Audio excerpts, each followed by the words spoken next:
پاکستان تحریک انصاف کی legal team نے فیصلہ کن سیاسی جنگ کے لیے کمر کس لی ہے اور اب بال سپریم کورٹ کے بال میں ہے۔ نواز شریف پر نااہلی کی تلوار لٹکتے لٹکتے اب میاں صاحب کی گردن کے قریب آ چکی ہے۔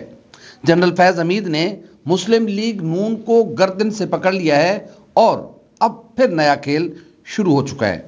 بلاول بھٹو زرداری کی جاتی عمرہ کے دروازے پر دستک، بات میاں نواز شریف کے گھر تک پہنچ گئی۔ پاکستان اور دنیا بھر میں دیکھنے اور سننے والوں کو الفت مغل کا سلام۔ آپ میرا یوٹیوب چینل اور فیس بک پہ ہی دیکھ رہے ہیں۔ پاکستان تحریک انصاف کی لیگل ٹیم نے اپنی آخری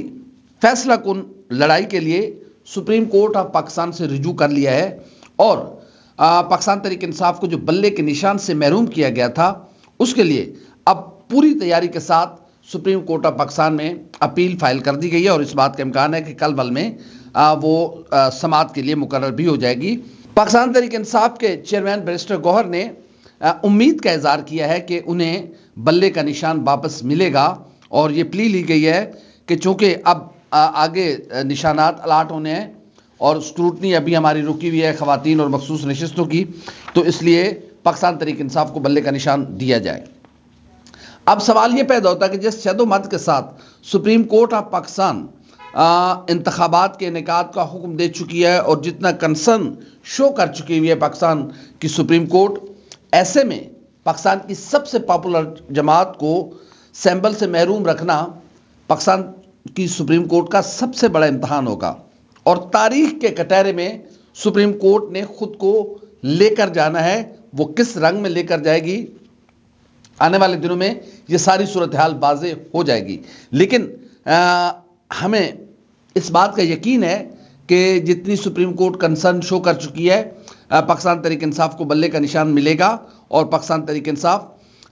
اسی کے ساتھ آگے بڑھے گی الیکشن میں، کیونکہ اب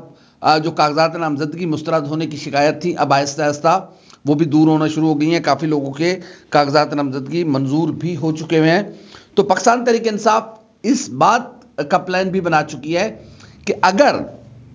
سپریم کورٹ آف پاکستان کہیں پہ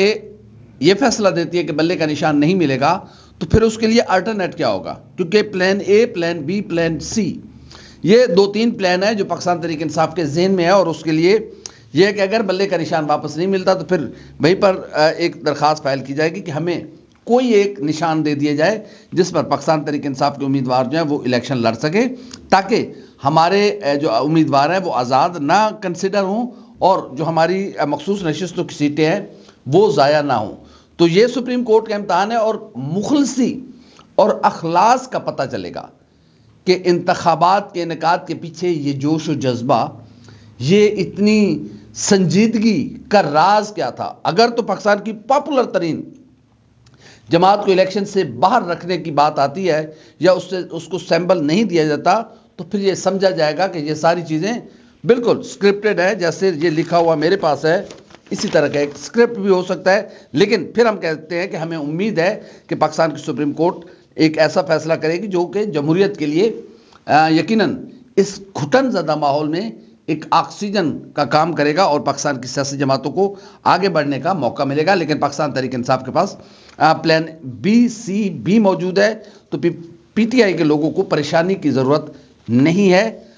دیکھتے ہیں کہ اب کیا فیصلہ ہوتا ہے۔ اس کے علاوہ پاکستان مسلم لیگ نون کے جو سربراہ ہیں اور سابق وزیر اعظم میاں محمد نواز شریف پر جو نااہلی کی تلوار لٹک رہی تھی، وہ نااہلی کی تلوار ابھی بھی اپنی جگہ پر موجود ہے، بلکہ وہ نیچے کھسک کر اب میاں صاحب کی گردن تک پہنچ گئی ہے، کیونکہ آج جو ریمارکس دیے گئے اور جس طرح کی سماعت ہوئی اور جو معاونین مقرر کیے تھے سپریم کورٹ آف پاکستان میں، ان میں سے جو اب تک آراء سامنے آئی ہے وہ یہی آئی ہے کہ سپریم کورٹ آف پاکستان اس کو نہ چھیڑے۔ یہ جو تاحیات نااہلی کی شک ہے یہ کوئی آج کی نہیں ہے، کئی حکومتیں گزر گئیں، ان سیاسی حکومتوں نے جان بوجھ کر اس سارے معاملے کو نہیں چھیڑا۔ خرم رضا اور جسٹ ایڈوکیٹ بھنڈاری اور دیگر جو عثمان کریم الدین ہے، ان سارے وکلاء کے جو بیانات اور جو دلائل انہوں نے پیش کیے اور سپریم کورٹ آف پاکستان کے جو معزز بینچ ہے اس کے سامنے جو سوالات رکھے اور اس کے کچھ انہوں نے حقائق اور وہ چیزیں بھی بتائیں، تو بہت ساری ایسی چیزیں ہیں جس سے لگ رہا ہے کہ شاید پاکستان مسلم لیگ نون کے جو قائد ہیں میاں محمد نواز شریف، ان کی نااہلی کا فیصلہ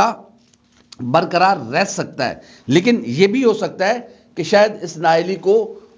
5 سال کے لیے کر دیا جائے اور میاں نواز شریف، جہانگیر ترین اور دیگر جو متاثرین ہیں وہ الیکشن میں حصہ لے سکیں۔ لیکن اسی دوران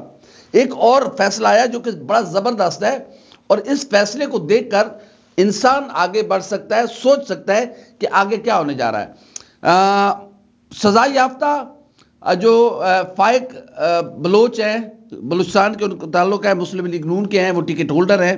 نون لیگ ان کو اگلے انتخابات کے لیے ٹکٹ بھی جاری کر چکی ہے۔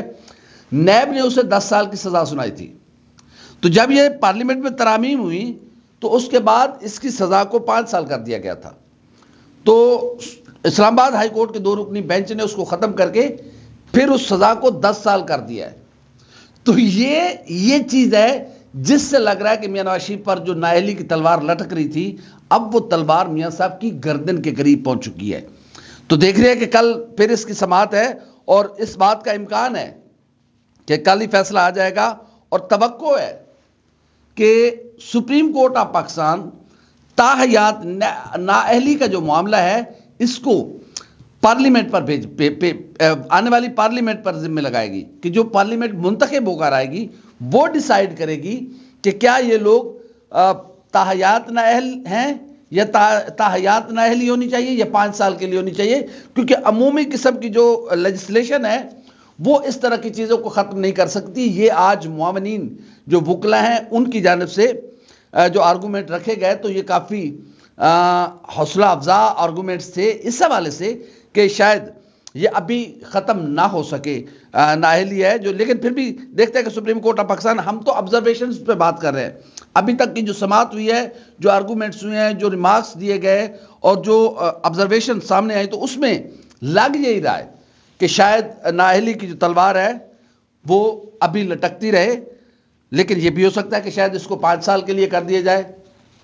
لیکن یہ بھی ہے کہ 5 سال کے لیے اس کا اطلاق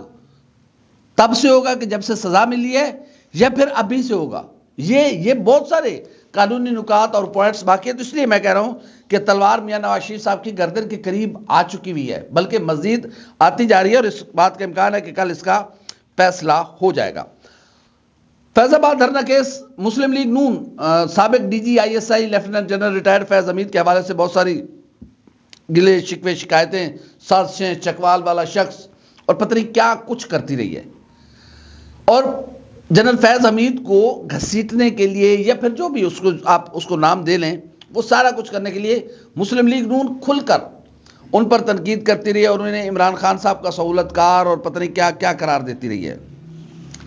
بلی تو اب تھیلے سے بہہ رہی ہے کہ فیض آباد دھرنا کمیشن میں lieutenant general retired Faiz Hameed نے اپنا بیان ریکارڈ کروا دیا ہے، اور انہوں نے جو جوابات دیے انہوں نے اس الزام کو سختی کے ساتھ مسترد کیا ہے کہ فیض آباد دھرنا کو حکومت کے خلاف سازش تھی۔ اس وقت کی حکومت کے خلاف کوئی سازش تھی، بلکہ فیض حمید صاحب نے اس میں یہ لکھا ہے کہ انہوں نے جو مظاہرین یا دھرنا دینے والوں سے جو مذاکرات کیے تھے وہ حکومت کی ایما پر اور حکومت کی ہدایت پر کیے تھے۔ اب مسلم لیگ نون کی گردن کہاں پھنسی ہے وہ ہم آپ کو اصل پوائنٹ بتاتے ہیں۔ اب سوال یہ پیدا ہوتا ہے کہ پنجاب میں اس وقت مسلم لیگ نون کی حکومت تھی، پنجاب کے اس وقت کے وزیر اعلیٰ جناب شہباز شریف صاحب تھے، وزیر قانون رانا ثناء اللہ صاحب تھے، اور ڈیفیکٹو جو ہوم منسٹر تھے وہ بھی رانا ثناء اللہ صاحب تھے۔ یہ دونوں میاں صاحب اور رانا صاحب کی حکومت تھی پنجاب میں، باقی تو بس ایسے ہی کمپنی کے مشوری کے لیے تھے۔ تو یہ سوال یہ پیدا ہوتا ہے کہ لاہور سے وہ دھرنا گیا، کیوں نہیں روکا گیا؟ انہیں اسلام آباد کی جانب کیوں بڑھنے دیا گیا؟ مظاہرین کو روکا کیوں نہیں گیا؟ اصل یہ اب چیزیں سامنے آئیں گی، اور یہ فیض آباد دھرنے کو جو مسلم لیگ نون بڑے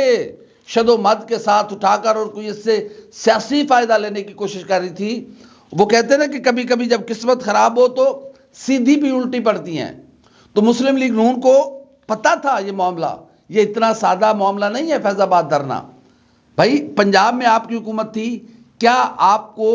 اس وقت D G I S I lieutenant general Faiz Hameed نے کہا کہ ان کو آنے دیں. آپ نے کیوں نہیں روکا؟ آپ اگر روک لیتے تو فیض آباد دھرنے کا تو سوال ہی پیدا نہیں ہونا تھا.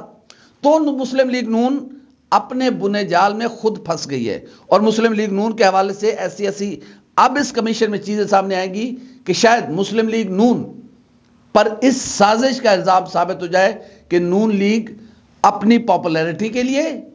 مسلم لیگ نون ایک میس کریٹ کرنے کے لیے، یا مسلم لیگ نون کچھ ناجائز پولیٹیکل فوائد کے لیے یا کچھ اداروں کو پریشر میں لینے کے لیے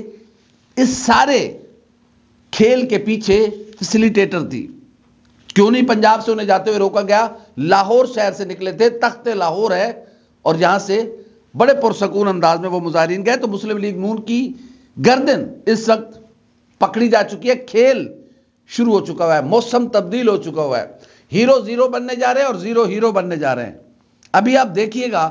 کہ ہوتا ہے کیا. ابھی تو گیم شروع ہوئی ہے، ابھی نہ پریشان ہو آپ، بڑا ٹائم پر ہے. 8 فروری میں گیم پلان چینج ہو چکا ہوا ہے اور